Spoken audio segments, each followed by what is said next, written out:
Bonjour, bienvenue sur Swiss Football Review pour une toute nouvelle vidéo. Aujourd'hui, on va parler de transferts, de mouvements de joueurs qui nous ont particulièrement intéressés pendant ce mercato. On a choisi soit des joueurs qui arrivent dans le championnat suisse, donc on va pouvoir voir d'un peu plus près, ou alors des joueurs suisses à l'étranger qui sont passés d'un club à un autre. On en a choisi 6, sauf erreur. 5 et un plus petit, on avait envie. 6 et un petit en bonus. Ouais, de derrière les fagots. Exactement. On va commencer par. On fait petit à petit. Ouais. On va commencer par un joueur qui a fait une superbe saison à Thun en D2 suisse. C'est Dos Santos. Dos Santos qui arrive à Lugano. On sait que c'est quand même une équipe avec un très fort effectif, de très bonne qualité, donc il y aura de la concurrence au milieu de terrain. Donc voilà, on espère qu'il aura quand même pas mal de temps de jeu parce que ça promet quand même un grand avenir à Dos Santos, cette bonne saison en Challenge League. Peut-être l'avenir d'un bon joueur en Super League, pourquoi pas, ce serait déjà très bien. Et donc voilà, c'est pour ça que ça nous intéressait. Ouais, pas Giovanni, encore une fois, ça je fais que de confondre. Giovanni, c'est le joueur mexicain qui a joué au Barça. Daniel Dos Santos, donc du FC Thun, 21 ans, suisse-portugais, qui est en équipe Suisse M21 déjà, qui est milieu offensif, qui sort d'une excellente saison, comme tu l'as dit, avec le FC Thun, 10 buts, 9 passes décisives.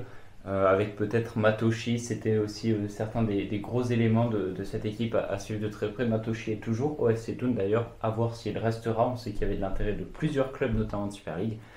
Mais pour en revenir à Dos Santos, il arrive dans ce FC Lugano là qui va jouer une Coupe d'Europe. Si ce n'est pas l'Europa League, ce sera la Conference League.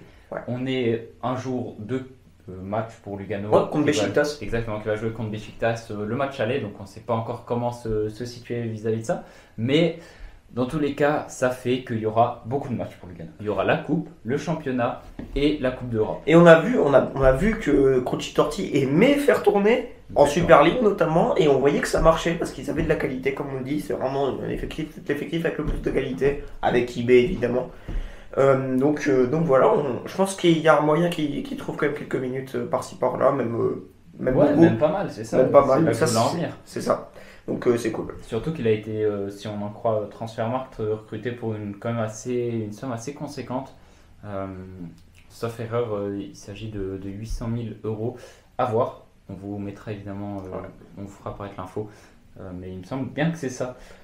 Puis, je te propose qu'on passe au joueur un peu insolite, qui est presque un peu hors classement dans cette vidéo, parce que...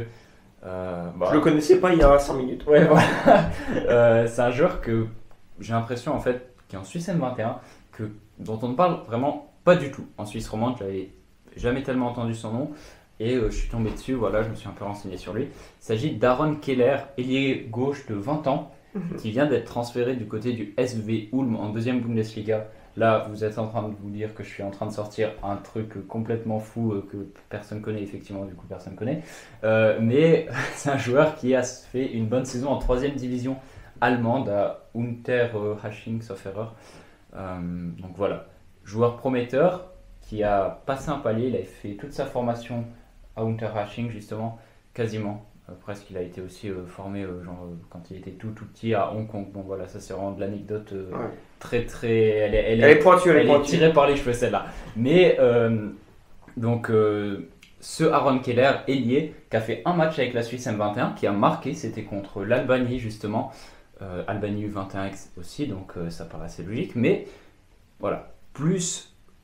Au-delà de son transfert, c'est plus un joueur dont on parle vraiment très peu. Puis il est jeune, il a 20 ans aussi. Exactement, donc on ne sait jamais dans le football, il y a des progressions qui peuvent être des fois un peu atypiques. Donc c'est un joueur à garder un œil dessus, on est d'accord, ça va pas être le futur Shaqiri, on imagine bien. Mais voilà, c'est juste pour peut-être vous faire connaître un autre joueur que vous ne connaissez pas forcément. C'est ça. Et plus que pour son transfert, voilà.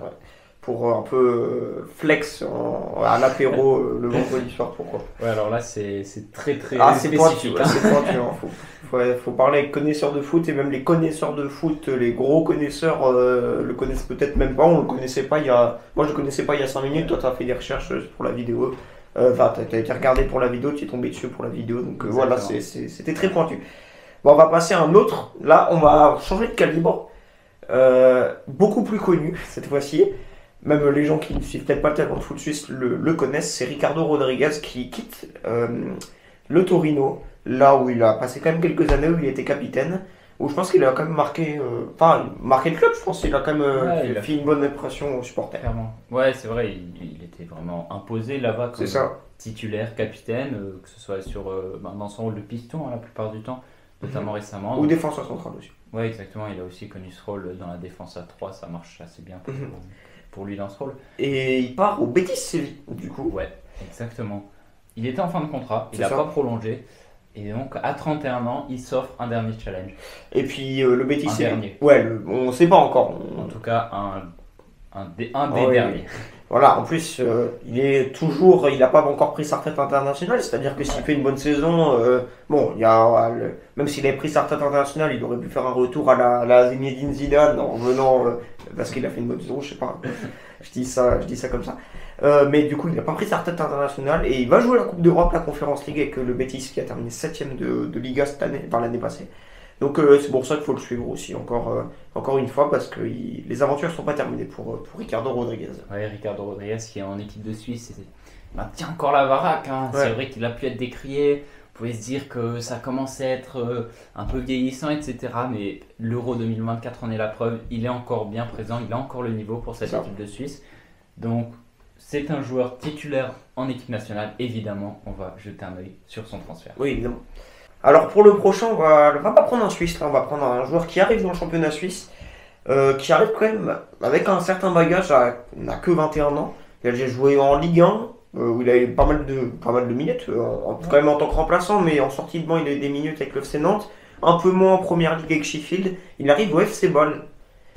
C'est Béni Traoré qui nous fait une forte impression dans ce début de championnat, c'est aussi pour ça qu'on le met dans le classement, il est très fort sur son côté gauche.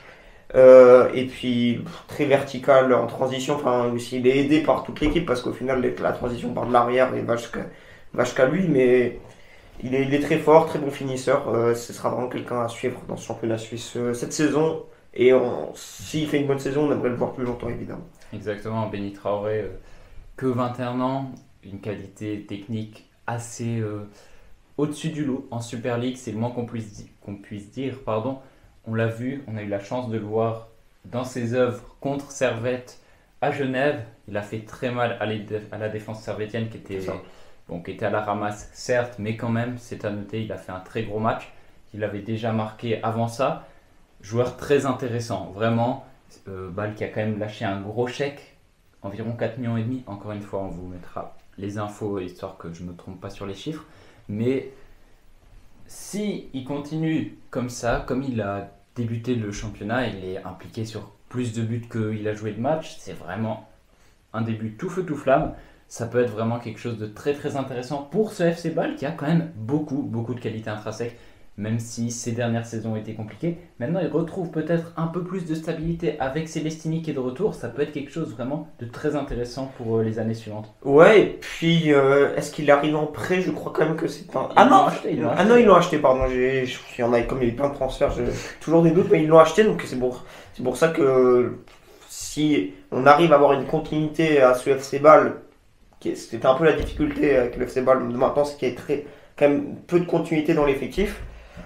Pourquoi pas le voir plus longtemps avec Bâle et qu'il nous fasse vibrer ses filets de Super League plus longtemps, ça peut être vraiment cool. Ouais. Donc vraiment, joueur à suivre de cette saison en Super League, c'est sûr et certain. Un D en tout cas. Ouais, c'est à voir. On l'a vu, Bâle qui pourtant cet été annonçait qu'ils n'allaient pas forcément avoir besoin trop de ventes parce qu'ils ont fait des très grosses ventes l'été dernier à la suite de leur campagne en Conference League, on le sait. Mais voilà, il y a eu des offres quand même conséquentes pour Renato Veiga, 13 millions, ça se refuse pas, hein, qu'on soit honnête. Puis sur les pourcentages d'Endoy et de Calafiori. Et les pourcentages de Calafiori. Et puis très récemment, Tierno Barry du côté de Villarreal pour 14 millions, qui a été fait aussi. Donc on le sait, voilà, Bâle qui a aussi besoin de rentrer de l'argent. S'il y a une grosse offre qui pourra arriver aussi pour Traoré dans le futur, c'est un scénario qui est plausible selon moi. Eh bien, ça pourra aussi permettre de rentrer des millions et de continuer peut-être à aller vers plus de stabilité de par des finances plus tranquilles. Puis peut-être baser son projet sur plus la continuité aussi, un peu plus que de l'achat-vente avec des jeunes, quoi.